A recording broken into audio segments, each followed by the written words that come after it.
16e salon alpin, on se retrouve avec le président de Savoie Expo à la Halle Olympique. Ça a l'air de bien se présenter. Oui, ça se présente très très bien. Déjà, première matinée, les allées sont pleines, les gens arrivent, les visiteurs arrivent. On est très content pour les professionnels. Alors on propose de retrouver différents professionnels qui s'expriment sur cette avant-saison. Et le premier de nos invités, c'est Michel Nast, le président du GNI Savoie.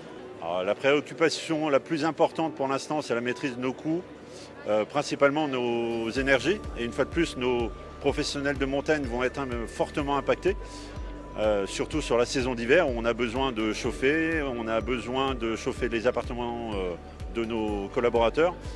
Et puis la deuxième préoccupation principale, c'est le recrutement. Même si cette année, on sent une amélioration sur le recrutement, donc on est plutôt optimiste sur la saison à venir.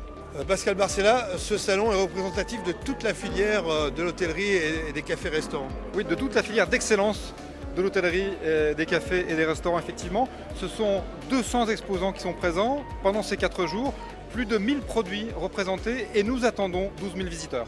Alors une des autres préoccupations traitées durant ce salon alpin, c'est l'emploi et vous organisez pour cela une journée spéciale. Oui, tout à fait. Les défis à relever aujourd'hui par tous les chefs d'entreprise sont nombreux.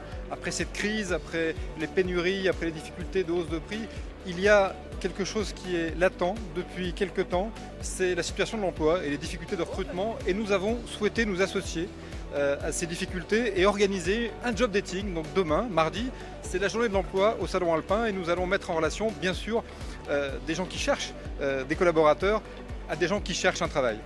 Alors nous, on a cherché aussi des choses atypiques sur ce salon. Je vous propose de retrouver 1 ou 2 stands d'indépendants qui profitent de cette notoriété pour mieux vendre leurs produits. Aujourd'hui, on vient avec nos nouveautés, des pâtes au petit lait de Beaufort pour un apport protéiné qui va m'amener de la tenue à la cuisson ou un apport protéique. On a décliné sur 3 produits. Un premier produit qui est la torsade du randonneur, qui est une pâte pour les sportifs avec 20% de protéines, associée à un sucre lent pour préparer un effort. On a fait un macaroni aussi spécial gratin, puisque l'apport de protéines là encore nous amène de la fermeté et la surcuisson du gratin va permettre d'avoir un macaroni qui ne devienne pas complètement délicatessant.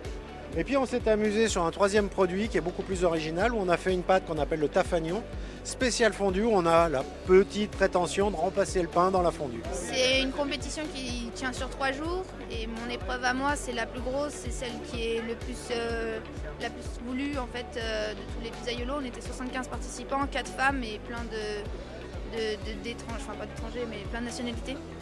Et donc j'ai réalisé une pizza avec une recette, une pâte qu'on fait nous-mêmes à la pizzeria directement, la pâte des clients en fait. Et du coup, voilà, elle a su gagner. Pour le moment, je me rends pas trop compte, puis j'en parle un peu de partout, mais c'est à la base, c'est d'un pari avec mon père, donc c'était vraiment le truc aléatoire, quoi. Alors la tendance, compte tenu de la conjoncture actuelle, nous allons vers des produits qui sont strictement à l'aide, donc en très faible consommation énergétique. Alors le salon nous amène énormément de contacts puisque nous avons tous les professionnels qui viennent à nous justement, donc nous sommes très contents d'être présents ici. Bon, ce salon est un salon professionnel très sérieux. Oui, très très sérieux comme on le voit, mais c'est un salon de plaisir, c'est un salon de convivialité et on le voit, tout est lancé. Alors là, on a les saisons avec nous, mais il y a aussi des institutions qui viennent sur ce salon. Oui, le salon n'est pas un salon que de professionnels à professionnels, j'allais le dire, même si les institutions bien sûr sont des grands professionnels. Et je suis très content que la Chambre des métiers et de l'artisanat se soit rapprochée de la Chambre de commerce et d'industrie pour faire stand commun cette année, c'est une nouveauté, et délivrer un service le plus pertinent possible aux professionnels.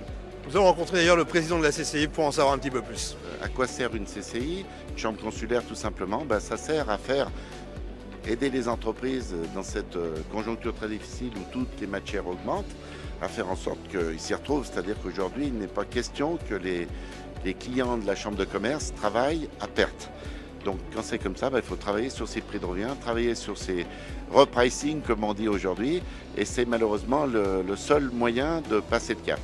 Je ne peux pas entendre moi des gens qui disent ouais mais les prix sont trop élevés. Non, le prix est trop élevé quand on est tout seul, mais quand on est tout le monde dans la galère, il faut à tout prix apprendre à travailler la marge de l'entreprise parce qu'il y a des collaborateurs à bien payer aujourd'hui, sinon on n'en aura pas. Et il y a effectivement un résultat à avoir pour que les gens aient envie de travailler et puissent investir sur l'année suivante. Bon Pascal, le temps inaugural, ça démontre l'intérêt du salon. Oui, ça démontre l'intérêt des autres pour le salon, ça démontre l'intérêt des politiques, des élus, ça démontre l'intérêt des institutions pour le salon et c'est important pour nous, pour les exposants et pour les visiteurs, de savoir qu'ils sont à nos côtés dans ces salons professionnels. La saison se présente bien, les réservations sont en avance de 15 jours à mois sur tout ce qui est hébergement et hôtellerie dans les stations de ski. Donc nous on est très satisfaits de cela évidemment et puis Albertville va remplir son rôle de porte d'entrée de la Tarentaise, du plus grand domaine skiable du monde. Donc on est très content d'être là. Oui, c'est pas parce qu'on a eu une année de sécheresse que les stations s'interrogent sur le 4 saisons. Le 4 saisons, c'est un leurre. Il faut déjà réussir 2 bonnes saisons. Il faut avoir des ailes de saison qui permettent effectivement de mieux accompagner l'économie savoyarde, l'économie montagnarde. En même temps, on sait que le ski est incontournable en Savoie. Il faut en profiter pour préparer les 20, 30, 40 prochaines années. On sait qu'il y a des changements, on sait qu'il y a des évolutions. On sait aussi, et j'ai la prétention de dire que nos professionnels sont en capacité de réfléchir, parce qu'ils l'ont déjà fait, à nous de prendre ce tournant dans les meilleures des façons possibles. Mais nous sommes quand même un domaine skiable extraordinaire, le plus beau du monde et le plus grand du monde. Profitons-en.